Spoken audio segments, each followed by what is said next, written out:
I am Rosie Bitts. This is Marissa Boyce. Hi. And we are here for Fancy Lady Talks. We're back. Woohoo. Come for the boobs, stay for the brains. That's right. We got our fancy glasses on today. Boom, boom, boom. Looking fabulous in our glasses, being smart as glasses type people are.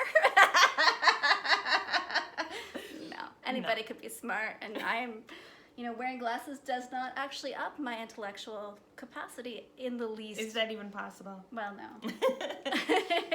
Today our video is on special request from a fan who asked us to cover a pretty important topic. Yeah, how do you get out of a trauma bond, specifically in a toxic relationship? Right. So if you're wondering if you're in one of these relationships, you can look back. We have a video called How to Know You're in a Trauma Bond. Yeah, so watch that video first. Jump back to this one. If you've been following us already, you are well aware of what a trauma bond is. Some of you are like, shit, Yeah. I'm in one right now. Well, and the other piece is we also did another video said that we talked about how to heal a trauma bond. So if you've already tried those things and it's not working, you, my friend, might need to leave. You might need a little, a little help to get the heck out of there. Yeah. And I want to start this video off just by saying that this doesn't mean that you're with an awful person. No. It doesn't mean you're an awful person, right? You can be in a toxic relationship, trauma bonded with somebody because both you and the other person haven't fully dealt with your trauma yet. And that's pretty normal. Most of us are not given these skills. That's right. We're not modeled healthy relationships. So you experiencing this is normal. What is extraordinary is the fact that you're watching this video and you're trying to do things to shift. That's right. And so, how to know you're in a trauma bond, we were not going to go over it in depth, but it's pretty simple. It's like you know you're in an unhealthy relationship that's not good for you, and you stay.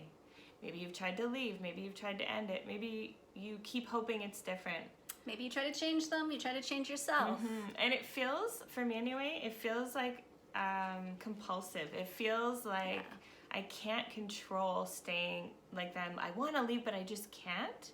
That's a fairly good sign that you're in one of these unhealthy relationship dynamics.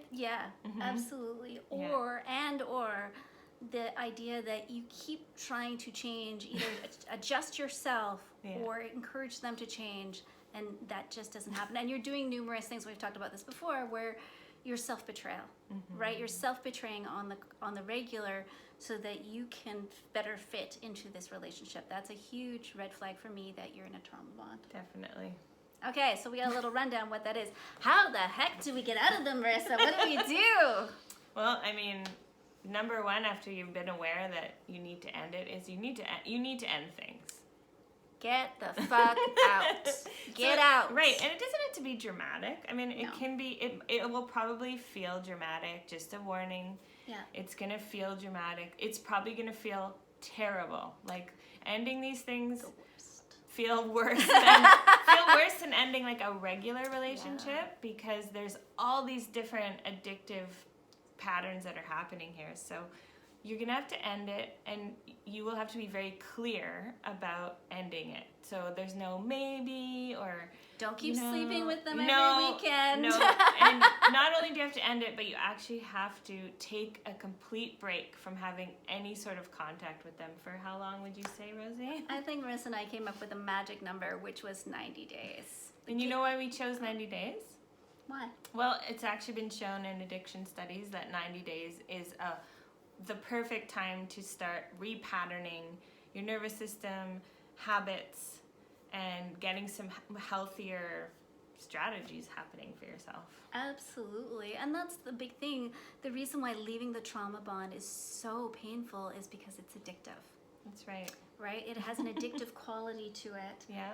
And I'm sure you've experienced this. Yeah. You go into withdrawal. If you haven't heard from them, you start panicking maybe. You're in anxiety all the time. Yeah. Wondering if you're going to hear from them. So this is going to feel like that times 10. It's going to feel super shit. Yeah. Just be prepared. So you're going to get yourself a little buddy, perhaps. Yes. Somebody to go through it with, because it's not going to feel good, but we're going to walk you through it. That's right. So you're going to understand that you're probably going to feel withdrawal feelings.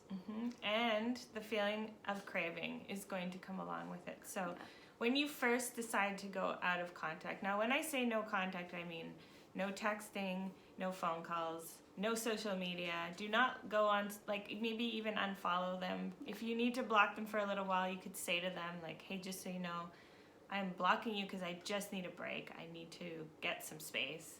And I would tell them, I would say, hey, you know what, I need about 90 days. Yeah. I need us to have some space.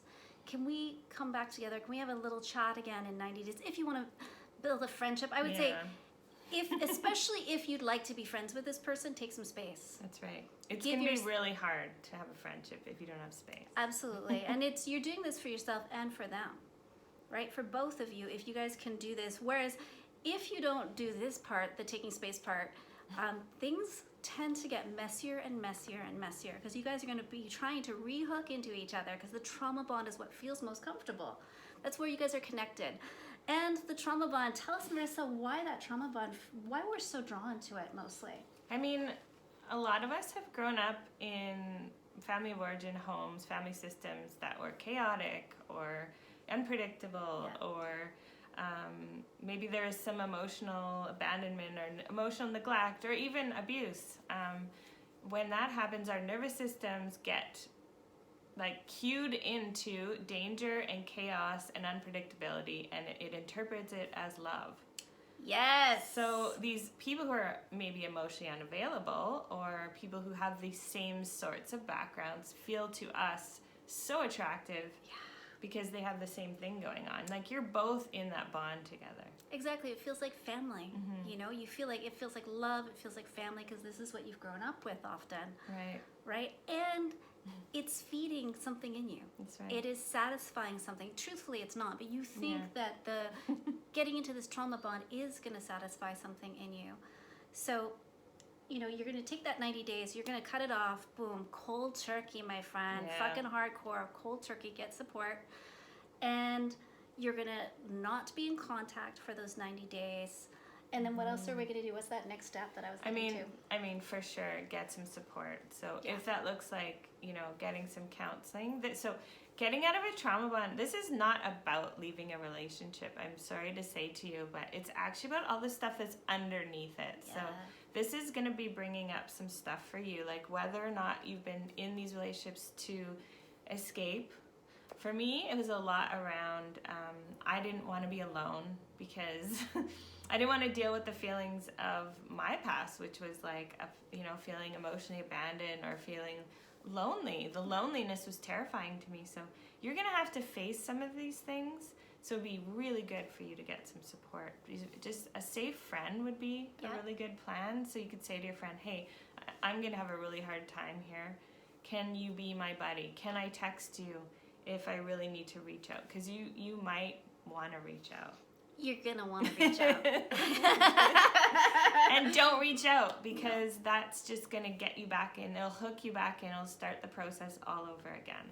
Totally. If you're watching this video, it's already pretty clear that you need to leave. Yeah. That you need to leave, that you're probably going to feel shit about it. Your ego is going to have your ego is going to try to cling and get back into that trauma bond because that's safety. It's safety, it's love. It's been feeding you in a variety of different ways, or at least you think it has. But now you're at a place where you're recognizing it's not serving you anymore. And so it's time to leave. And so I would say also investigate. Take the time in those 3 months to really investigate, like, where did that come from? Like Marissa had just said, you know, it was really keeping her from experiencing the loneliness and some of that core wounding, right? My last trauma bond was about escape. It provided a beautiful escape from a situation that I was in. It's not always like what is negative is that we are replaying some old trauma. The relationship itself can have many positive aspects. Definitely. And what we're trying to do is we're maybe trying to move into a place of feeling less pain, which is also positive. But it gets tied up in our trauma mixed with somebody else's trauma, and then eventually it's going to spiral down. Either you're going to heal it, like one of our last videos, or you're going to be like, shit, this is not going to get higher than this. Yeah. And probably it's going to start to spiral in a negative way. And I just want to mention what kind of some things not to do when you're leaving the trauma bond, you're trying to heal. Do not get into another relationship. Like, take a break. totally from any intimate relationship, because because what's gonna happen is you're just gonna create another one. Yeah. It's gonna be so chaotic. It's gonna be really painful. You're gonna want to just go right on dating apps, maybe, and start swiping. Yeah, you're gonna want to have sex with every single person. If you're like me, you're gonna be like, I'll deal with this pain in a just fine way. I'm gonna get like super intimate with everybody. I'm gonna fuck everybody, and then I'll feel better. and then I'll feel better. No, it doesn't work like that. So take those 3 months, get yourself out of the scene completely. You might notice that other addictive tendencies might pop up. Like you might feel like drinking. You might drugs might be a thing. Just be aware. Pay attention to what you're sort of using to help you feel better. Because, like I said, it's gonna feel painful. And what you can do is start to nurture. So ask yourself the question of, actually, what am I trying to fill by having that trauma bond? And you might not know the answer right away. It might take a long time. But keep asking, keep investigating, because you do have the answer. And then start to fill that space with something healthy. What I did when I was first healing from this is I made a list the list was what to do instead.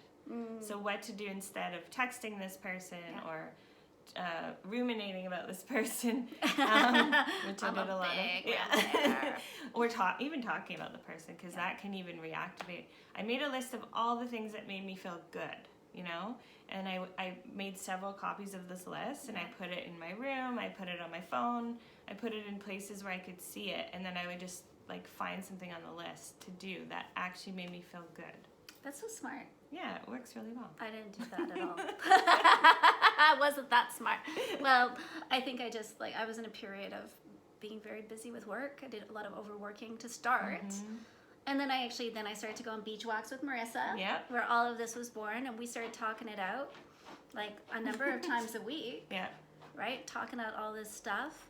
And for me, that walking component was a big... Exercise is really good. Yeah, that walking component really was huge, of just being with my emotions and physically moving my body. And that helps regulate the nervous system as well, right? It's kind of twofold in that it can get you out, get you doing something rather than being there trying to look at somebody's Facebook or their Instagram or... Did a lot of that too. Are they thinking about me? Blah, blah, blah, whatever you do. Or like, I tend to be the opposite where I'm like, I'm fine. I'm no blah, blah, blah, blah, blah. Like big armor, which is also not good. Shutting yourself off is also not good. Yeah, and you need to set some space for yourself to do a bit of grief work, right? Yeah. Because like you're gonna have to do some grieving. So, one thing I get clients to do is I'll get them to make a sad song playlist. Yeah, like the saddest songs they can think of. And I get them to set a timer. Just lie down. You can be in the bath. You can be in your room. You could light a candle, like make a ritual of it. And just set a timer for 10 minutes. Listen to the sad songs and just allow yourself to feel sad. And when you're done, when the timer goes, get up and go do something nice for yourself. Have some chocolate, have a bath, whatever. Like talk to somebody, watch something funny. But you need to release these feelings little by little. And it's going to feel really overwhelming at first. So that's why I'm saying, like, go just titration, like titrate the feelings. Yeah, little drip by drip by drip. And I think it's so good to acknowledge and grieve. Like, even if you're getting out of something that you want to get out of, there's a grieving process. As there should be a grieving process, right? And you'll find that this grief is actually tied into some core wounding too. So it's going to be a lot of stuff coming up. Totally. It's going to be not just grieving that relationship and that person, but it might be like, oh, this is exactly the dynamic I play out with my dad. That's right. Like, this is the feeling I had as a child, or because of this, or so allow those things to come up. If things are feeling too heavy, it's a perfect time to reach out to a counselor, get some professional support. That's right. There's also lots of videos like this online that you can get where you can learn things, but I would say you do need to be in community. Being in community is really important and really healing through this type. When you're dealing with something that has that bit of an addictive quality to it, being in community, I think, is one of the top antidotes. Definitely. Yeah. So you can also reach out here. If you are going through this and you're taking a hit, because like, hey, it's a big risk. So if you're doing this, like, good for you. It's not easy. And if you need to reach out, just put a comment on this video and say, hey, I'm struggling, or what should I do about this? And we will answer you. We will answer you. We'll direct you to other help. Absolutely. And we just, like, you know what? We've been in the trenches. Yep, we sure have. We've done it. We've, like, done the cold turkey, knuckled down, did our best to not call our partners or text our past partners, and then did the opposite. Sure did.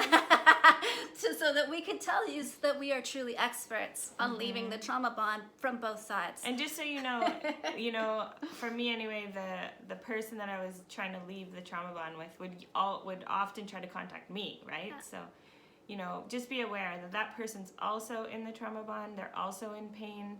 So they're going to want to reach out, and you just make sure you have that boundary, because it's not helping either of you to remain and communicate. Oh, we'll just talk about it. No, that's not the person you should be talking about it with. Like, maybe in 3 months down the road you can.